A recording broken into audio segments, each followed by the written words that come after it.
الحمدللہ رب العالمین والصلاة والسلام علی سید الانبیاء والمرسلین وعلی آلہ طیبین الطاہرین اما بعد فاعوذ باللہ من الشیطان الرجیم بسم اللہ الرحمن الرحیم یا ایہا الذین آمنوا اذا قمتم الى الصلاة فاغسلوا وجوہکم وایدیکم الى المرافق وامسحوا برؤوسکم وارجلکم الى الکعبین۔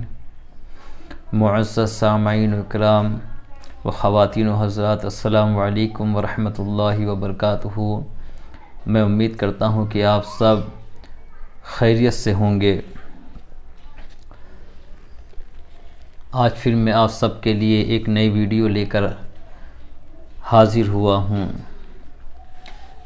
آج ہم اس ویڈیو میں جانیں گے کہ اللہ کے پیارے رسول صلی اللہ تعالیٰ علیہ وسلم کس طرح سے وضو فرمایا کرتے تھے، اور ہم سب کو چاہیے کہ ہم اپنے پیارے آقا احمد مجتبیٰ محمد مصطفیٰ صلی اللہ علیہ وسلم کے بتائے ہوئے طریقے پر چلیں، اور جس طریقے سے حضور پاک صلی اللہ علیہ وسلم نے وضو فرمایا ہم سب بھی اسی طریقے پر عمل کرنے کی کوشش کریں۔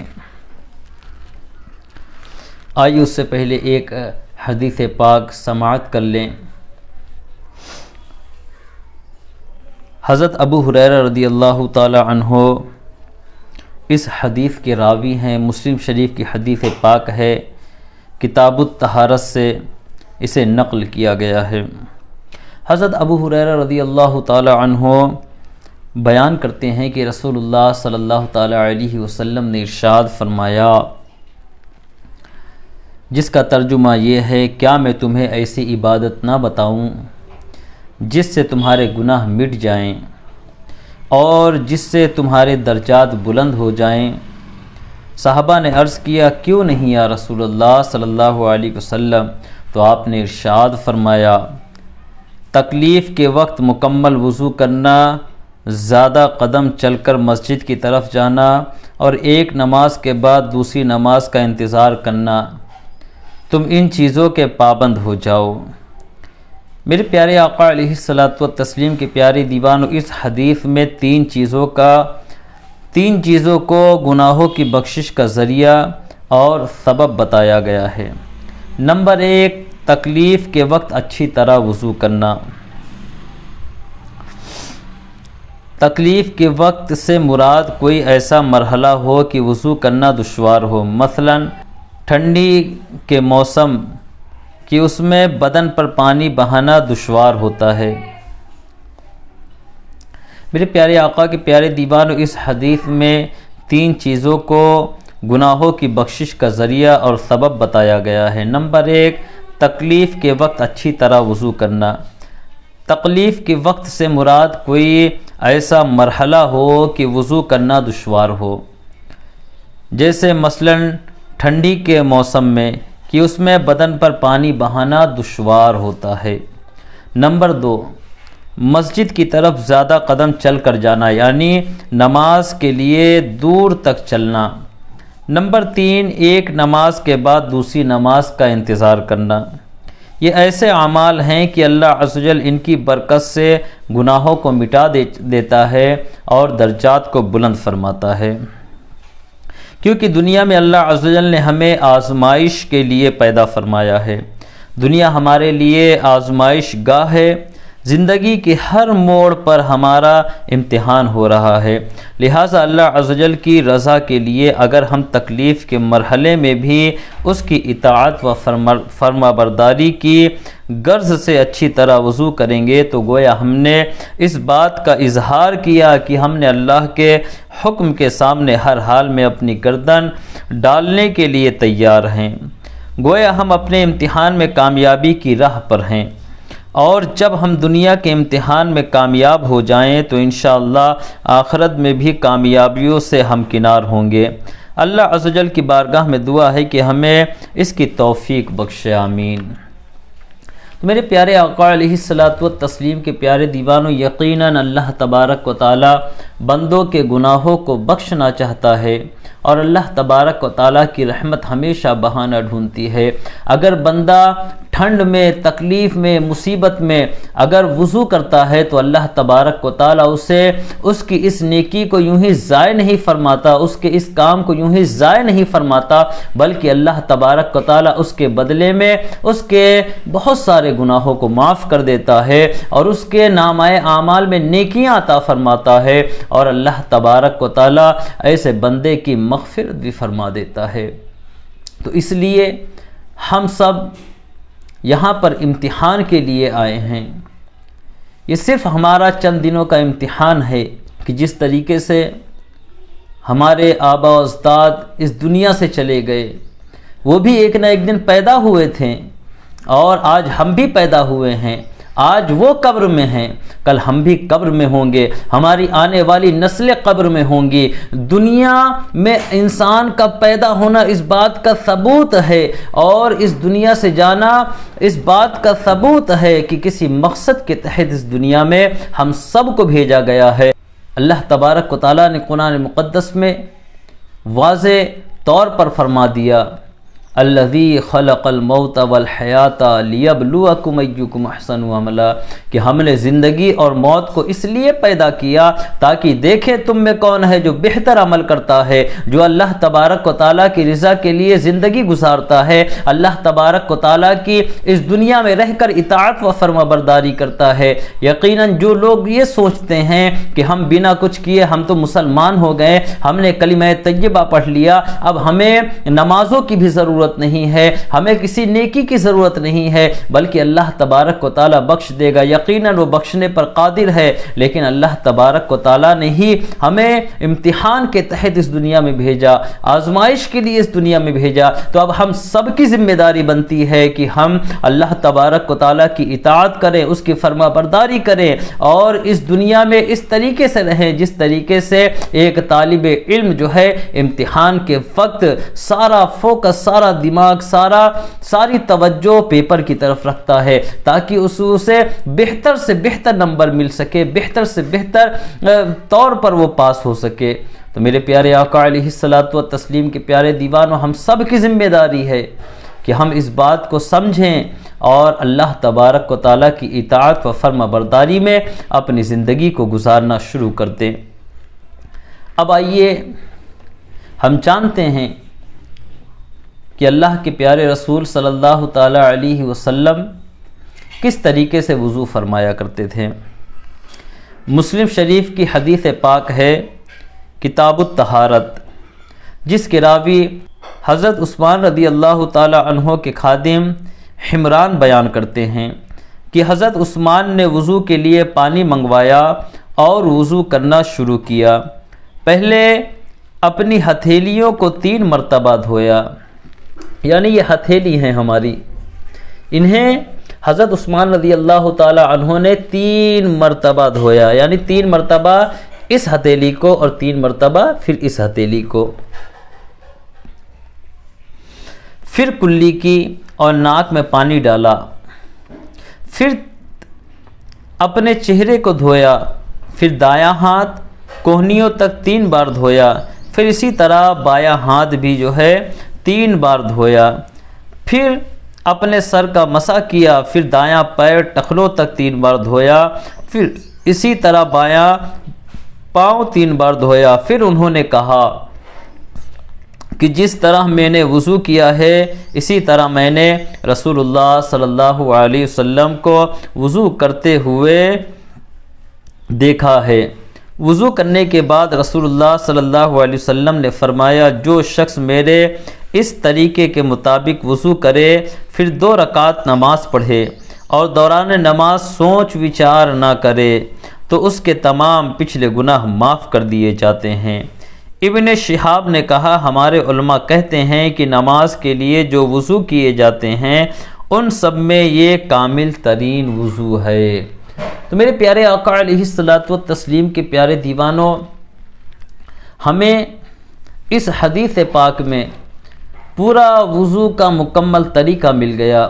بس اس حدیث پاک میں غور کرنے کی ضرورت ہے کہ حضرت عثمان رضی اللہ تعالی عنہ نے کس طریقے سے وضو فرمایا، اور پھر فرمایا کہ رسول اللہ صلی اللہ علیہ وسلم کو میں نے دیکھا ہے کہ اس طریقے سے وضو فرماتے تھے۔ سبحان اللہ۔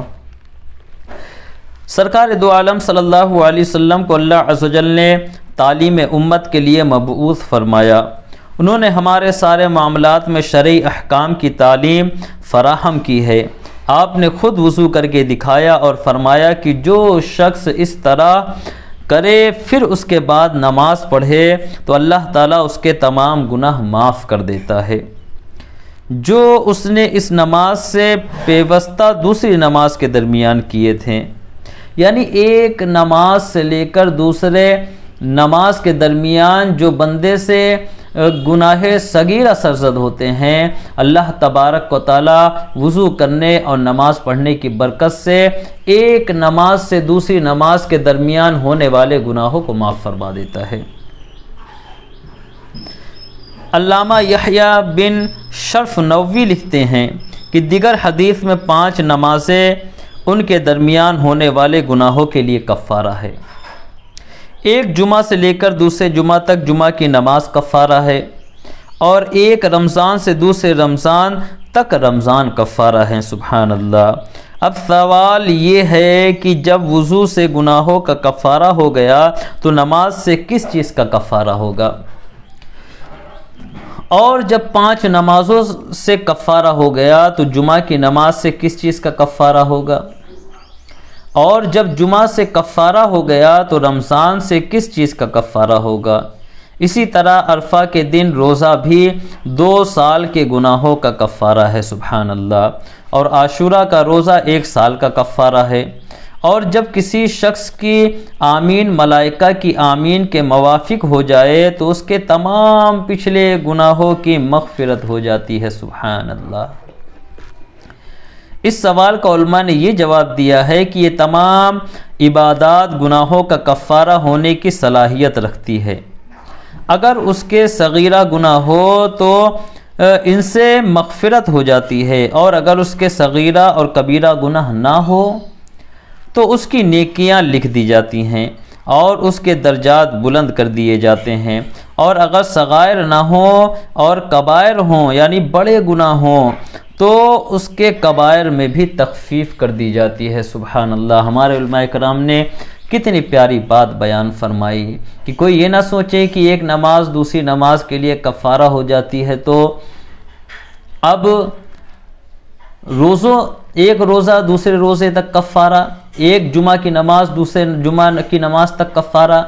تو میرے پیارے آقا علیہ الصلوۃ والتسلیم کے پیارے دیوان، اللہ تبارک و تعالی بندوں کی ایک بھی نیکیوں کو ضائع نہیں فرماتا، بلکہ اللہ تبارک و تعالی اسے نیکیوں کے شکل میں عطا فرماتا ہے، اور اگر بندے کے صغیرہ گناہ نہ بھی ہوں تو اللہ تبارک و تعالی اپنے فضل و کرم سے گناہ کبیرہ میں بھی تخفیف یعنی کمی فرما دیتا ہے۔ سبحان اللہ۔ لہٰذا ہمیں بھی اچھی طرح وضو کرنا اور ہمیشہ باوضو رہنے کی کوشش کرنی چاہیے تاکہ اس کے ذریعے ہمیں بے شمار فضائل و فوائد حاصل ہو سکیں۔ اللہ عز و جل ہم سب کو توفیق عطا فرمائے۔ اب آئیے ہم جانتے ہیں کہ وضو سے پہلے اگر کوئی بندہ مومن بسم اللہ الرحمن الرحیم پڑھتا ہے تو اللہ تبارک و تعالی اسے کتنی نیکیاں عطا فرماتا ہے۔ حضرت عبداللہ ابن مسعود رضی اللہ تعالی عنہ اس حدیث کے راوی ہیں کہ حضور صلی اللہ تعالی علیہ وسلم نے ارشاد فرمایا، جس نے بسم اللہ کہہ کر وضو کیا سر سے پاؤں تک اس کا سارا بدن پاک ہو گیا۔ سبحان اللہ۔ اور جس نے بغیر بسم اللہ وضو کیا اس کا اتنا ہی بدن پاک ہوگا جتنے پر پانی گزرا۔ اور حضرت سعید بن زید رضی اللہ تعالی عنہ سے روایت ہے کہ رسول اللہ صلی اللہ علیہ وسلم نے ارشاد فرمایا، لا وضوء لمن لم یذکر اسم اللہ علیہ، جس نے وضو کے شروع میں بسم اللہ نہ پڑھا اس کا وضو کامل نہیں۔ اللہ اکبر۔ میرے پیارے آقا کے پیارے دیوان، وضو کرنے سے پہلے بسم اللہ پڑھ لینا کتنی فضیلت کا حامل ہے کہ پانی ہم بدن کے چند اعضاء پر بہائیں گے مگر بسم اللہ کی برکت سے اللہ عز و جل ہمارے پورے بدن کو پاک فرما دیتا ہے۔ اور جیسا کہ مذکور ہوا کہ وضو کے ذریعے گناہ جھڑتے ہیں، لہٰذا وضو سے پہلے بسم اللہ پڑھ لینے سے اللہ عز و جل ہمارے پورے بدن سے گناہوں کو مٹا دیتا ہے۔ دوسری حدیث میں فرمایا گیا کہ جس نے وضو سے پہلے بسم اللہ نہ پڑھی اس کا وضو کامل نہیں، یعنی اس نے مکمل طور پر اپنے وضو کو نہیں کیا۔ اس لیے ہم سب کو چاہیے کہ ہم جب بھی وضو کریں تو وضو سے پہلے کی دعا پڑھیں یا بسم اللہ الرحمن الرحیم ضرور پڑھ لیا کریں، یعنی اس کا وضو کامل تو ہو گیا مگر وضو کے ذریعے جو فضائل و فوائد اسے حاصل ہونے والے تھے وہ اسے حاصل نہیں ہو سکیں گے۔ لہٰذا وضو کرنے سے قبل بسم اللہ الرحمن الرحیم پڑھنے کی عادت بنا لیں۔ تو میرے پیارے آقا علیہ الصلوۃ والتسلیم کے پیارے دیوانوں، یقیناً بسم اللہ پڑھنے کے بے شمار فضائل و فوائد ہیں۔ آپ سب بسم اللہ الرحمن الرحیم ہر جائز کام کے شروع میں ضرور پڑھا کریں، اور جب وضو کرنے بیٹھیں تو وضو کرنے سے پہلے بسم اللہ پڑھ لیا کریں۔ اللہ تبارک و تعالی بسم اللہ پڑھنے کی برکت سے بے شمار نیکیاں بھی عطا کر دے گا اور تمام گناہوں کو بھی مٹا دے گا، یہاں تک کہ بندہ جب بسم اللہ الرحمن الرحیم سے اپنے وضو کا آغاز کرتا ہے تو مولا عز و جل اس کے تمام جسم سے گناہوں کو مٹا دیتا ہے اور اسے پاک و صاف کر دیتا ہے۔ اس لیے میں امید کرتا ہوں کہ آپ سب اب ہمیشہ جب بھی وضو کریں گے تو اپنے وضو کی ابتدا اور ہر جائز کام کی ابتدا اللہ کے پیارے نام سے شروع کریں گے۔ انشاءاللہ اس کی برکتیں دنیا میں بھی حاصل ہوں گی اور کل بروز قیامت نیکیوں کی شکل میں ہم سب کو عطا کی جائیں گی، اور میں امید کرتا ہوں کہ یہی چھوٹی چھوٹی جسے ہم نیکیاں سمجھتے ہیں ہم یوں ہی ضائع کر دیتے ہیں، کل بروز قیامت یہی چھوٹی چھوٹی نیکیاں ہو سکتا ہے ہمارے لیے ذریعہ نجات بن جائے، مغفرت کا سامان بن جائے اور ہمیں جنت میں لے جانے کے لیے یہی چھوٹی نیکی کام آ جائے، کہ اللہ تبارک و تعالی جسے چاہے ایک چھوٹی نیکی کے عوض میں جنت میں داخل فرما دے۔ جب بندے کی پکڑ کرے گا تو کل بروز قیامت ایک چھوٹے سے گناہ کے سبب اسے نار جہنم میں داخل فرما دے گا۔ اس لیے خدا را چھوٹی نیکیوں کو چھوٹا سمجھ کر نہ چھوڑیں اور چھوٹے گناہوں کو چھوٹا گناہ سمجھ کر نہ کریں۔ ہو سکتا ہے اللہ تبارک و تعالیٰ کو ہماری چھوٹی سی نیکی پسند آ جائے اور ہمارے لیے نجات کا ذریعہ بن جائے۔ آئیے اللہ عز و جل کی بارگاہ میں دعا کرتے ہیں کہ اللہ عز و جل ہم سب کو حق کہنے، حق سننے، حق پر عمل کرنے کی توفیق عطا فرما۔ اپنے پیارے محبوب صلی اللہ علیہ وسلم کی سچی پکی محبت ہمارے دلوں میں پیدا فرما۔ ہم سب کو دونوں جہاں کی خیر و عافیت عطا فرما، دونوں جہاں کی ذلت و رسوائی سے ہم سب کی حفاظت فرما۔ ہم سب کو اس دنیا میں جب تک رکھ ایمان کے ساتھ رکھ، جب بھی اس دنیا سے اٹھا ایمان کے ساتھ اٹھا۔ ہماری زبانوں پر آخری وقت کلمہ طیبہ جاری فرما۔ وما علینا الا البلاغ المبین۔ السلام علیکم ورحمۃ اللہ وبرکاتہ۔